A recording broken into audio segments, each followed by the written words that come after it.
if you go to myfico.com, any article on how the FICO score and how the scoring software is actually designed, it accounts for 35% of your points are in how you pay your bills. What they don't tell you is that there's more than just paying them on time. And that's what we're going to discuss right now. So not only are we going to find hidden points, we're going to understand why it's 35% of your score. So let's take a look now at how these points stack up and how we actually are able to accrue credit points for paying our bills. All right.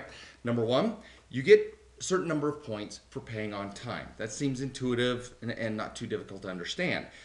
One exception to that is the secured cards. If part of your program is getting a secured Visa or MasterCard on your credit profile, you have to pay it on that date, because if you don't, you lose any of the payments that you've made on time towards the credit of getting it unsecured, that 12 to 18 months we talked about.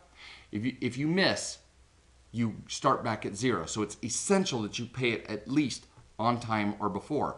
What most people don't know, however, is that you lose some points if you pay between the due date and the late date. Now, the late date is the date that they charge a finance charge. Some people call that the grace period, but if you're late 2 to 3 times, when I say late, meaning between the due date and before that late charge is assessed on your account, that you do that 2 to 3 times, those are the excuses they're looking to lower your limits, raise your interest rates, and they may even refuse limit increases for up to 2 years. So even paying it 1 day late, past the due date, but still not even the 10 to 15 days that you get a finance charge, much less 30 days late down the road, you miss it by 1 day, 2 to 3 times, and that's when they start dropping your limits and raising your interest rates.